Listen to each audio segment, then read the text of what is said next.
media Mm-mm. atau dua cara. Pertama, secara manual mendatangi kantor atau pusat badan publik Mm-mm. atau secara elektronik.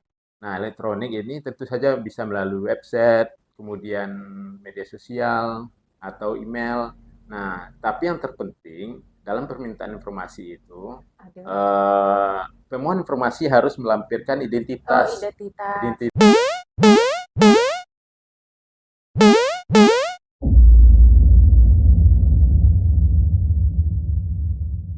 Assalamualaikum warahmatullahi wabarakatuh. Halo sahabat Bawaslu, Anda kembali menyaksikan podcast Bacarito Pengawasan Bawaslu Kabupaten Padang Pariaman. Dan kali ini bersama saya Sinta Kurnia. Nah, kali ini kita akan membahas mengenai pentingnya arus informasi di Bawaslu hingga sampai ke masyarakat. Karena sebagaimana kita ketahui bahwa masyarakat tentunya membutuhkan informasi secara khusus yang diajukan oleh masyarakat itu sendiri. Tetapi ada juga kewajiban bagi lembaga untuk menyampaikan informasi tanpa diminta oleh masyarakat. Nah, untuk membahas lebih lanjut tentang keterbukaan informasi publik, kehumasan, serta dokumentasi yang selama ini telah kami kelola di Bawaslu, kami telah menghadirkan narasumber yang benar-benar expert di bidangnya, yaitu Bapak Idam Fadil SIP, Ketua Bidang Edukasi, Sosialisasi, dan Advokasi Komisi Informasi Provinsi Sumatera Barat. Ayo kita sapa dulu. Assalamualaikum warahmatullahi wabarakatuh, Bapak Salam. Fadil. Apa kabar, Pak? Alhamdulillah sehat. Ini mohon maaf Pak, panggilannya Bapak Idam atau Bapak Fadil? Pak Fadil. Bapak Fadil aja ya. Gimana Pak, sehat ya Pak? Alhamdulillah. Alhamdulillah, selamat datang di podcast Bacarito Pengawasan Bawaslu Kabupaten Padang Pariaman Pak. Nah, kali ini kita akan membahas tentang informasi ya Pak. Kurang afdol rasanya kalau kita tidak membahas tentang keterbukaan informasi publik kalau Bapak Fadil sudah berada di sini. Dan ini dalam kaitannya dengan kehumasan di Bawaslu Padang Pariaman khususnya Pak. Nah, salah satu komitmen dalam mewujudkan keterbukaan informasi publik yang telah disampaikan oleh Ketua Bawaslu Kabupaten Padang Pariaman Bapak Azwar Mardin, yaitu memastikan seluruh proses dan keputusan Bawaslu dapat diakses oleh masyarakat. Begitu, Pak. Nah, menurut Bapak secara umum, apakah kami di Bawaslu Kabupaten Padang Pariaman sudah melakukan itu, gitu, Pak? Ya, baik. Jika kita melihat posisi dari Bawaslu Padang Pariaman pada MONET atau Monitoring Evaluasi yang dilakukan oleh Komisi Informasi Sumatera Barat tahun 2003 yang lalu, dan verifikasi faktual kemarin yang kita lakukan ke sini beberapa hari yang lalu, Ya. memang ada beberapa catatan, tapi secara umum posisi atau kondisi dari Bawaslu Padang Pariaman dalam hal keterbukaan informasi publik itu sudah cukup baik. Sudah cukup Nah, baik. hal ini dibuktikan di mana Bawaslu Padang Pariaman sudah memperoleh predikat menuju informatif. Jadi tingkatannya ada tiga, tidak informatif, Ya. belum informatif, cukup informatif, menuju informatif, dan informatif. Jadi Bawaslu Padang Pariaman sudah di peringkat 2 sebenarnya. Sudah di peringkat 2. Jadi Satu peringkat lagi ya Pak ya? ya, kalau dilihat nilainya tahun lalu itu 86. 86. Artinya untuk mencapai informatif itu cuma butuh 4 poin lagi. 4 poin lagi Nah, yang harus ya kita nanti uji. kalau sudah 90 itu sudah masuk informatif. Sudah termasuk Jadi informatif. kalau kita lihat Bawaslu Padang Pariaman sejauh ini memang sudah bagus dan komitmennya saya sangat apresiasi sekali. Kita lihat dari komitmen pimpinan, baik dari komisioner, kemudian dari jajaran sekretariat di bawah Ibu Nila, itu cukup baik dan komitmennya luar biasa sekali. Tidak jarang kita dihubungi secara personal menanyakan bagaimana tentang standar layanan informasi publik, dan ada diskusi-diskusi bagaimana standar layanan informasi publik di Bawaslu ini berjalan dengan baik. Nah, itu tentu saja menjadi perhatian atau komitmen bagi Bawaslu Padang Pariaman bahwa memang pro terhadap keterbukaan informasi publik. Nah, kita sangat menghargai dan apresiasi terhadap komitmen yang luar biasa dari jajaran pimpinan, termasuk juga dari Bawaslu Sumbar. Bawaslu Sumbar di bawah karena ini bidangnya Bang Fifner ya, Iya, Pak Fifner. Pak Fifner. Selalu wanti-wanti tentang keterbukaan informasi publik. Nah, ini mencerminkan memang segenap jajaran dari Bawaslu RI juga. Bahkan Bawaslu punya ajang khusus tentang keterbukaan informasi Ya, publik. khususnya Pak. Nah, ini luar biasa sekali. Jadi setiap tahun Bawaslu secara internal melakukan atau ada semacam monitoring Monitoring, internal ya terhadap benar. keterbukaan informasi publik dan sumber termasuk yang terbaik juga di tingkat nasional. Iya. Makanya Bang Fitner kejajaran begitu kuat komitmennya agar Bawaslu tetap melaksanakan Kan keterbukaan informasi keterbukaan publik. informasi publik Ya. ini. Baik Pak. Dan kita memang seperti itu Pak di Bawaslu. Dari sisi kehumasan sendiri, itu kewajiban bagi kita untuk menyampaikan informasi kepada masyarakat. Nah, informasi-informasi kegiatan. Dan selama ini kami melakukannya di media sosial, Pak, seperti Instagram, Facebook, TikTok, Twitter, yang platform ini banyak diakses oleh masyarakat. Menurut Bapak, apakah yang kami lakukan tersebut adalah bentuk keterbukaan informasi publik? Kan kami menginformasikan kegiatan gitu, Pak. Bahwa ini loh aktivitas dari Bawaslu tersebut. Menurut Bapak itu sudah bentuk keterbukaan informasi publik? Ya, jadi memang ada beberapa sarana atau media yang bisa digunakan dalam menyebarluaskan informasi kepada masyarakat. Yang pertama tentu saja secara manual, misalnya papan pengumuman di kantor atau di pusat-pusat keramaian. Nah, yang kedua adalah secara elektronik atau seperti yang Bu Sinta sampaikan tadi itu secara, di media Media sosial, sosial, TikTok, iya. Facebook, Instagram. Twitter, Nah, itu juga salah satu media yang bisa digunakan untuk menyebarluaskan informasi publik kepada masyarakat. Nah, ini memang diatur dalam Perki Peraturan Komisi Informasi Nomor 1 Tahun 2021 tentang standar layanan informasi publik. Di mana dalam Perki tersebut memang ada dua jenis yang sarana yang bisa digunakan. Termasuk salah satunya adalah media elektronik. Nah, itu sudah betul yang dilakukan oleh Bawaslu.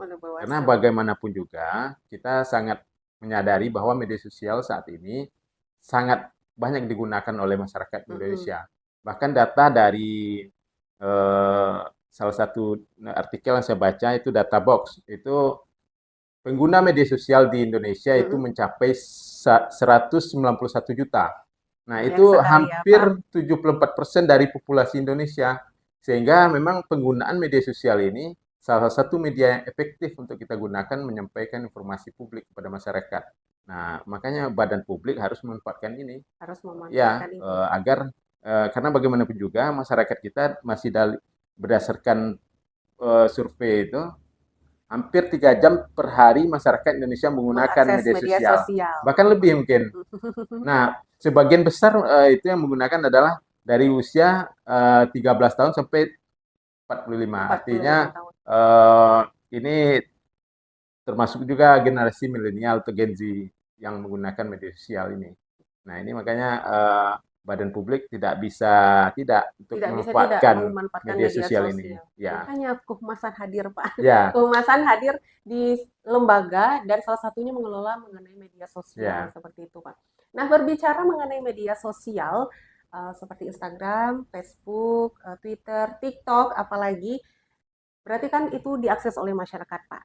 Ketika masyarakat itu ingin membutuhkan informasi, misalnya kan, kebanyakan mereka itu menghubungi via DM, direct message, atau inbox gitu Pak. Apakah kita boleh memberikan informasi secara langsung?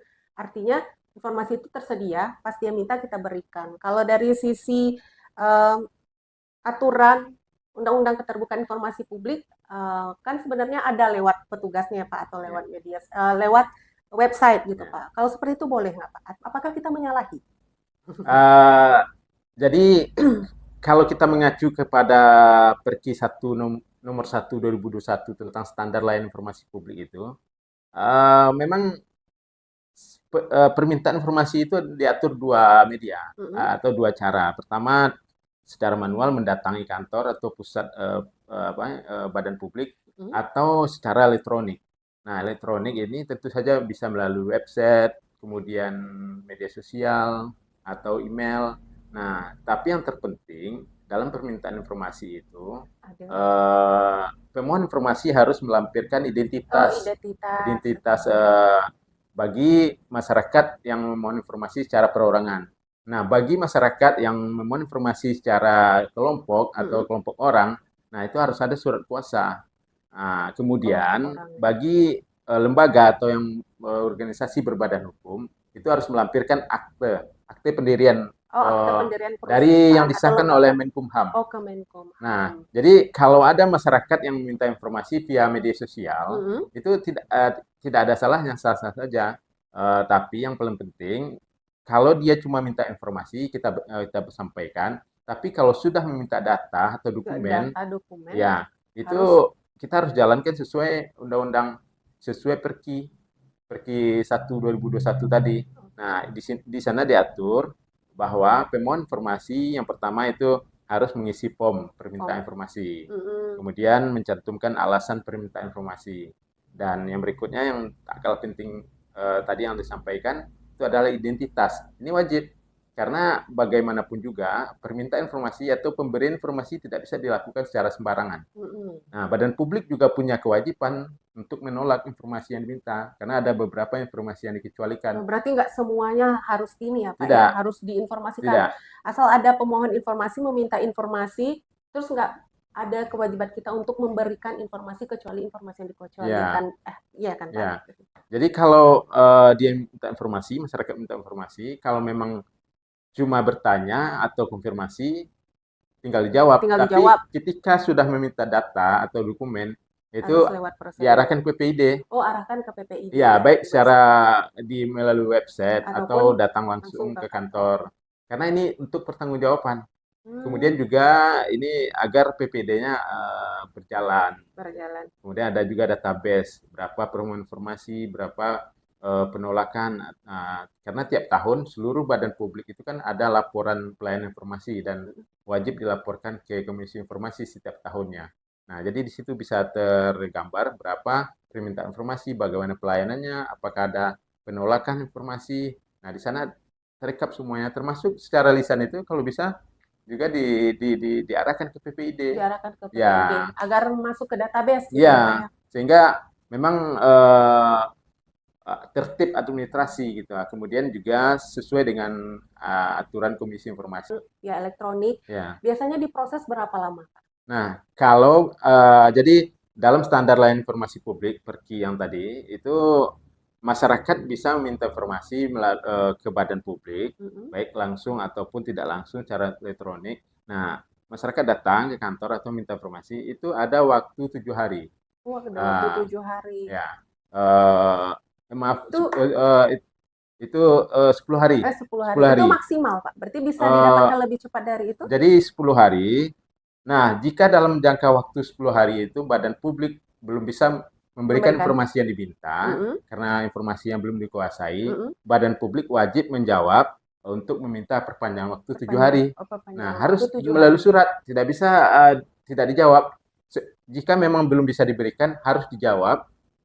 Kalau udah lewat 10 hari harus dijawab bahwa informasi yang diminta belum kami kuasai dan kami minta perpanjangan waktu selama 7 hari. Jadi total waktunya 17 hari. Kesannya sepele, bahkan hanya informasi gitu kan Pak.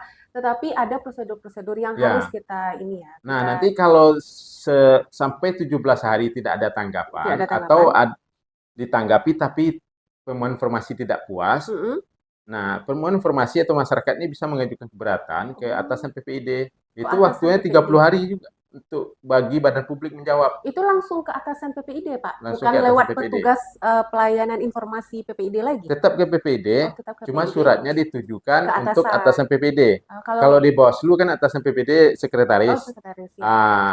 Jadi ditujukan surat keberatan, makanya di PPID harus disediakan form keberatan.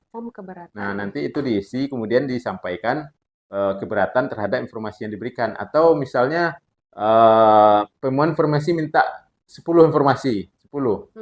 Lalu yang bisa diberikan hanya 5. Nah, masyarakat merasa tidak puas, lalu mengajukan keberatan ke pimpinan PPID. Nah, nanti kalau ternyata setelah dijawab dalam rentang 30 hari harus dijawab dan dia juga tidak merasa puas, nanti baru bisa disengketakan ke Komisi Informasi. Jadi semuanya ada mekanisme. Oh, sampai sengketa juga ya, Iya, tidak bisa masyarakat tiba-tiba langsung ke Komisi Informasi. Ada alur-alurnya. Ya, tapi ada mekanisme yang harus dipenuhi. Karena kalau mekanisme ini tidak dipenuhi atau kurang hari atau cepat atau lebih prematur atau kadaluarsa istilahnya, itu tidak bisa diproses sengketanya, pengaduannya. Bisa gugur, bisa di putusan sela, artinya tuntutannya tidak bisa dilanjutkan ke tahapan berikutnya. Jadi masyarakat harus paham juga tahapan-tahapan atau rentang waktu yang ditentukan berdasarkan peraturan Komisi Informasi.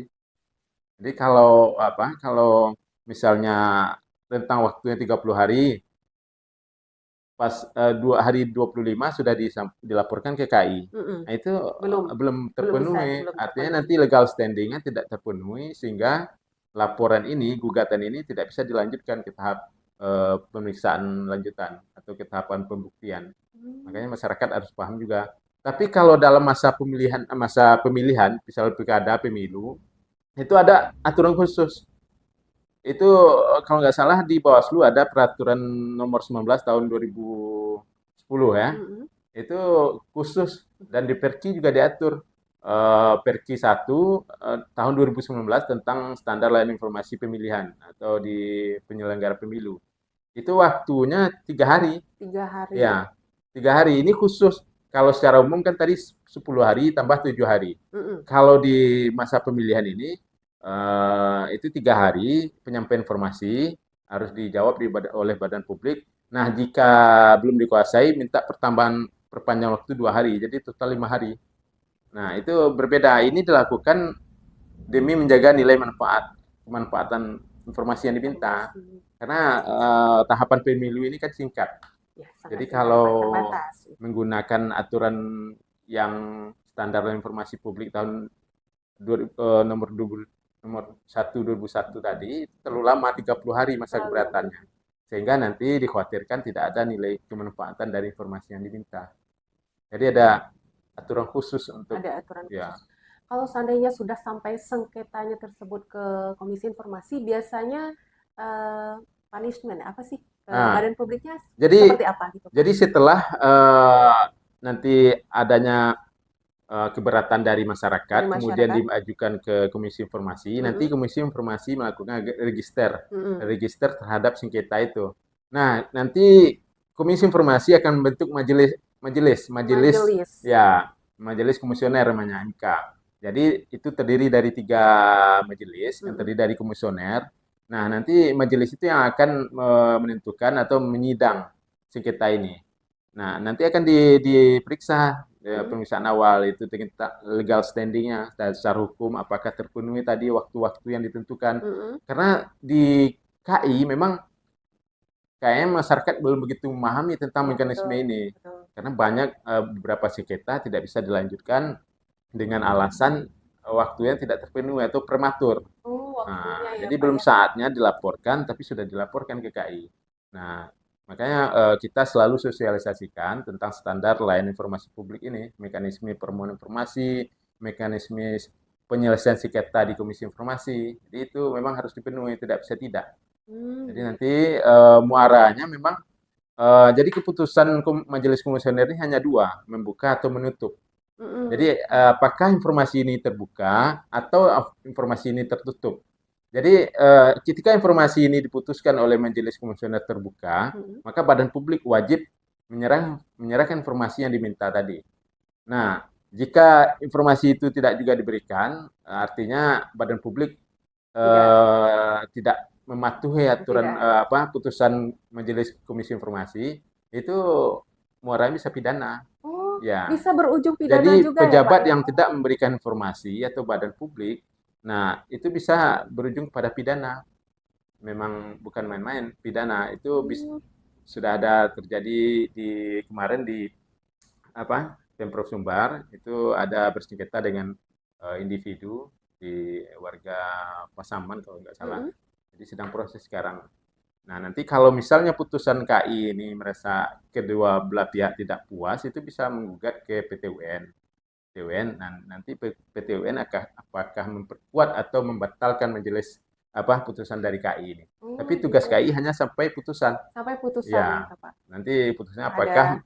memerintahkan badan publik memberikan informasi atau tidak. Jadi badan publik tidak bisa main-main lagi. Hmm. Jika ada masyarakat yang memohon informasi, wajib diberikan.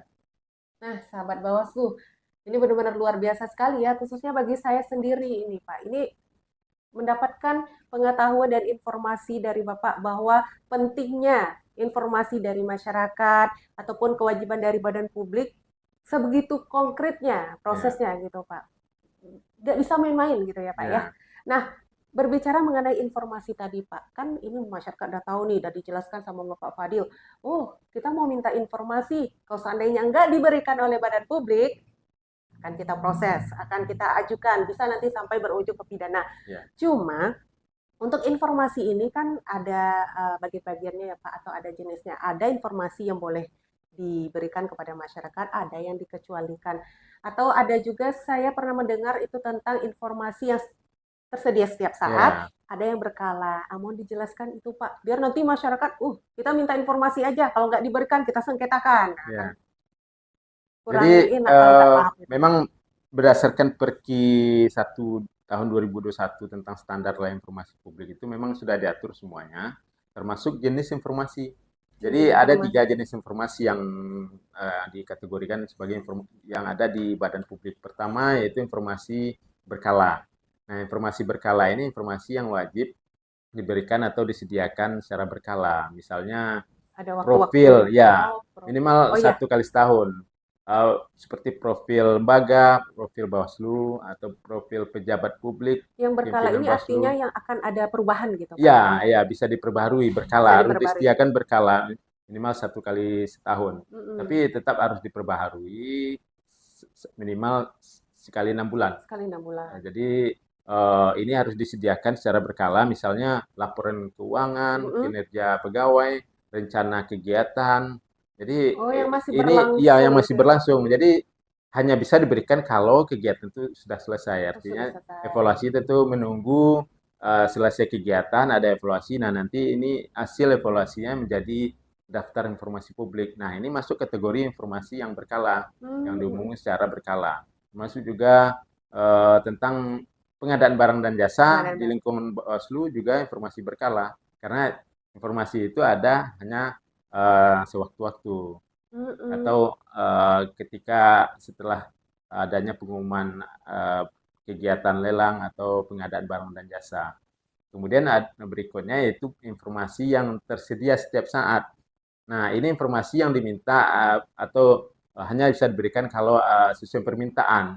Misalnya tentang daftar DIP, Ya, daftar daftar informasi IP. publik, Mm-mm. termasuk juga SOP, standar prosedur operasional. Benar, betul. Jadi itu disediakan di Bawaslu semuanya, termasuk juga apa peraturan produk-produk Produk-produk Bawaslu, Bawaslu. peraturan Bawaslu, keputusan Ketua Bawaslu. Nah, ini termasuk informasi yang tersedia setiap saat yang harus disediakan atau yang diberikan ketika ada permintaan. Mm-mm. Nah, kemudian berikutnya adalah informasi yang serta-merta. Nah, ini yang Serta paling merta. penting. Serta-merta ini adalah informasi yang harus diberikan karena ini menyangkut hajat hidup orang banyak atau kepentingan publik.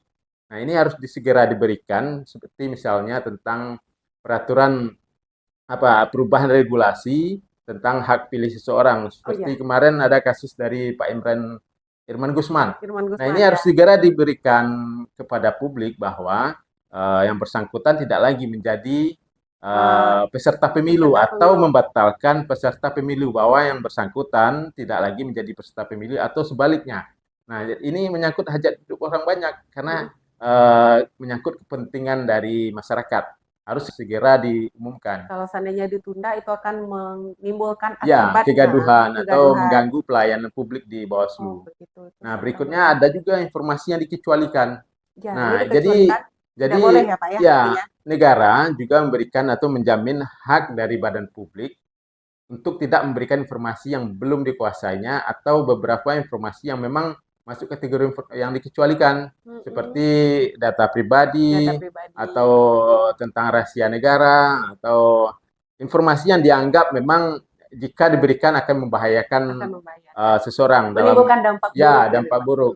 Kalau di Bawaslu itu misalnya data informan, Iya, data yang data saksi, pelapor ya saksi pelapor. Nah, itu harus benar harus ditutup. harus Tidak bisa dirahasiakan. diberikan karena dikhawatirkan mungkin bisa mengancam keselamatan dari saksi atau bahkan juga dari ASN Mm-mm. penyidik.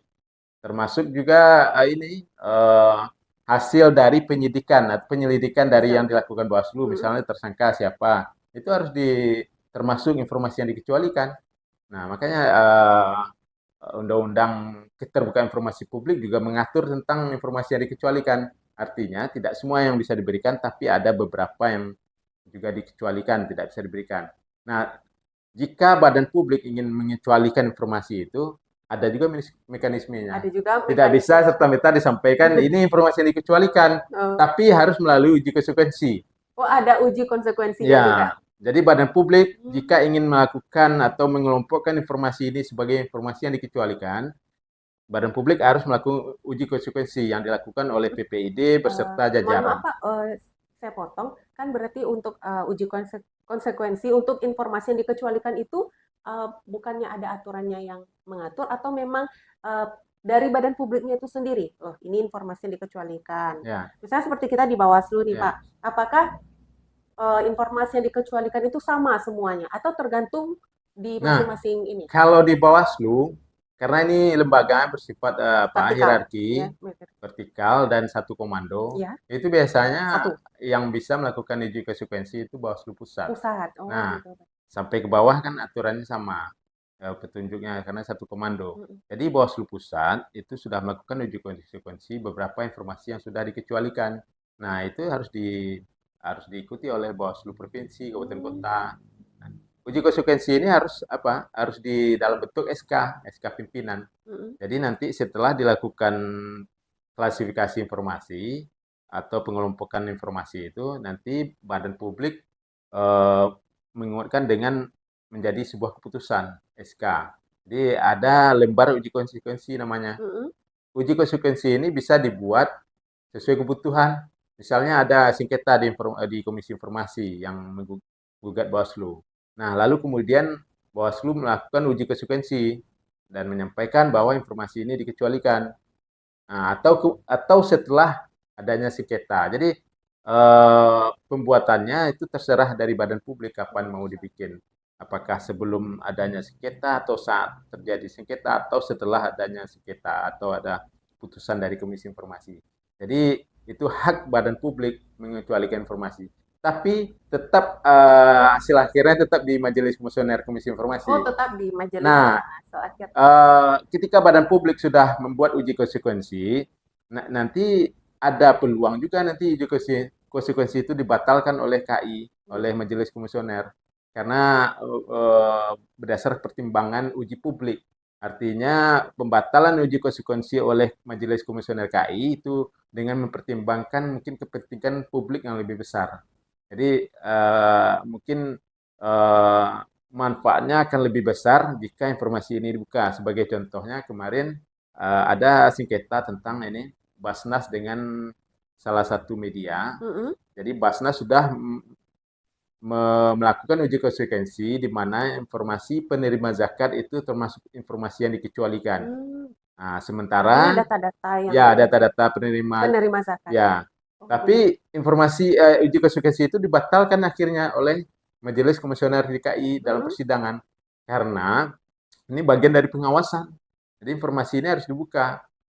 Sehingga Majelis Komisioner kemarin memutuskan bahwa Basnas wajib membuka informasi penerima zakat itu. Nah, itu yang saya sampaikan tadi itu uji publik. Uji. Artinya uji konsekuensi bisa dibatalkan kalau memang ada kepentingan publik yang lebih besar. Gitu. Oh, gitu. Baik Pak, itu sudah sangat konkret sekali ya, sahabat Bawaslu. Sahabat Bawaslu harus nonton podcast ini ya, biar tahu alur informasi itu seperti apa. Nah, yang terakhir Pak, menurut Bapak, karena kita tadi berhubungan dengan humas, seberapa penting kehumasan dalam mewujudkan keterbukaan informasi publik? Ya, jadi peran humas ini kalau di badan publik kan namanya PPID. PPID, Ya, ya. PPID, pejabat pengelola Mengelola informasi informasi dan dan dokumentasi. dokumentasi. Nah, ini wajib. Jadi PPID wajib mengelola atau menghimpun data dari seluruh sub bagian yang ada di badan publik. Jadi PPID nanti menghimpun, mengelola, menyimpan dan juga eh, menyebarkan kepada masyarakat. Jadi termasuk juga dokumentasi. Jadi seluruh eselon 4 di Bawaslu Mm-mm. itu wajib wajib dokumentasikan semua informasi yang ada di Bawaslu, dan kemudian setelah diperoleh nanti dilakukan scan di scan menjadi data digital. Hmm. Jadi 5 hari setelah diterima data itu kemudian harus diserahkan ke PPID. Oh gitu ya. Ya, jadi di Bawaslu kan ada eselon 4. Ya. Nah, jadi nanti masing-masing subbagian itu harus mendokumentasikan data yang diperoleh, Dan kemudian ini memang diserahkan ke dalam PPID. bentuk kegiatan. Ya, apapun kegiatan atau Apapun kegiatan informasinya itu. yang dikuasainya, Oh di yang dalam Bawaslu ini penguasaannya, seperti komisioner berarti Pak. eh, Eselon bukan. Jadi kalau kita lihat dalam struktur. peraturan Bawaslu nomor 19 tahun 2010 Mm-mm. itu kan sudah sudah diatur bahwa seluruh eselon 4 di Bawaslu, provinsi, kabupaten kota itu wajib mendokumentasikan seluruh kegiatan yang ada Kegiatannya di bawah penguasaannya. Nah, 5 hari setelah dikuasai itu harus diberikan serahkan kepada ke PPID. PPID. Nah, PPID mengumpulkan, menghimpun, lalu membuat daftar informasi Daftar publik. informasi publik. Nah, nanti daftar informasi publik itu di SK-kan oleh pimpinan. Oh Nah, itu begitu. menjadi SK daftar informasi publik. Jadi ketika ada masyarakat yang memohon informasi, Bawaslu sudah tahu ini kelompoknya informasi yang mana. Apakah informasi serta-merta atau informasi yang dikecualikan. Nah, jadi ketika masyarakat memohon informasi, kita tidak kelabakan lagi karena Mm-mm. sudah ada database dari informasi yang dikuasai di badan publik itu. Oh begitu. Ya. Baik Pak, seperti apa masukan dan saran Bapak kepada kami di Bawaslu Bawaslu. Kabupaten Padang Pariaman? Rugi nih Pak, sudah mengundang Bapak Idam Fadil ke sini, tapi kita nggak mendapatkan saran dan masukan ya, sahabat Bawaslu. Mari kita dengar sama-sama apa saran dan masukan dari Bapak Idam Fadil kepada kita di Bawaslu Kabupaten Padang Pariaman agar kita dapat mau memperkuat atau lebih meningkatkan keterbukaan informasi publik di Bawaslu Kabupaten Padang Pariaman ini.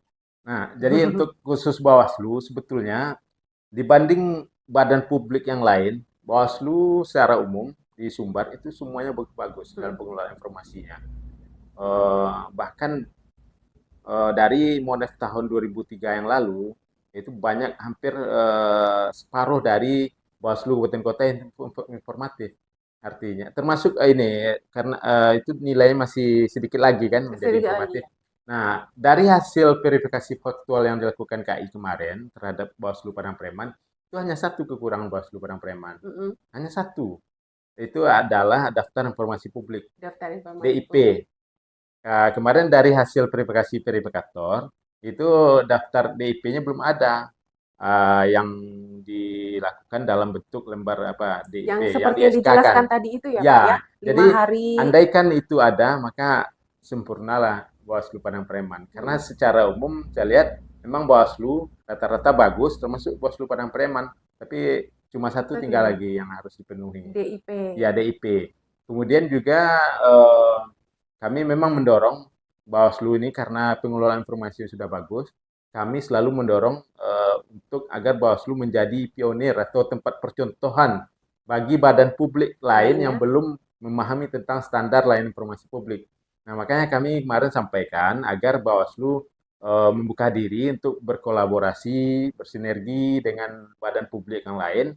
Makanya nanti misalnya ada nagari Mm-mm. atau desa yang ingin mengetahui seperti apa sih pengelolaan informasi yang bagus itu, yang sesuai dengan diatur undang-undang. Nah, datang aja ke Bawaslu Padang Preman.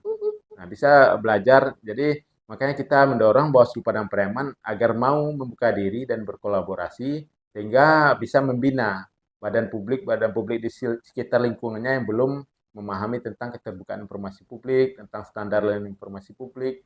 Eh, nah, kemudian yang tidak kalah pentingnya tentu saja sinergi, Sinergi. sinergi dengan media cetak, media online, media elektronik.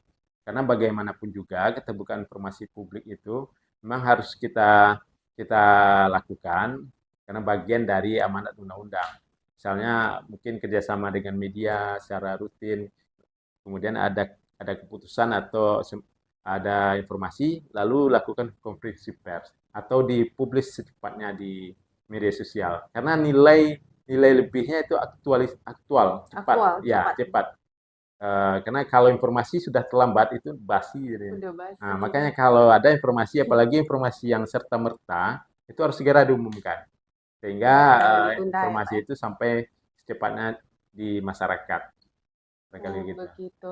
Ya. Baik, Bapak Idam Fadil, ini sampailah kita di penghujung acara podcast kita pada hari ini, Pak. Tadi kita sudah membahas ini ya, sahabat Bawaslu, mulai dari alur permohonan informasi, pentingnya kehumasan dalam keterbukaan informasi publik. Ada juga tadi ya, Bapak Fadil, kami mengucapkan terima kasih khususnya untuk di Bawaslu Kabupaten Padang Pariaman atas masukannya ke depan. Mudah-mudahan kami yang hari ini berada di perangkat 2 bisa meningkatkan peringkatnya ke yang lebih tinggi lagi. Ya. Berarti satu lagi peringkatnya Pak ya. Satu lagi. Mudah-mudahan di tahun depan. Insya Allah dia tiap tahun ya Pak. Tiap tahun ya, insya Allah. Baik, Bapak Fadil, terima kasih untuk informasinya. Semoga kita dapat berjumpa kembali dari lain waktu dengan pembahasan mengenai informasi yang lebih menarik lagi, yang lebih dibutuhkan oleh masyarakat. Dan kali ini cukup sampai di sini dulu. Saya Sinta Kurnia selaku host pada hari ini. Mengucapkan terima kasih untuk sahabat Bawaslu yang telah menonton podcast ini dan Bapak Idam Fadil kita akhiri dengan wassalamualaikum warahmatullahi wabarakatuh.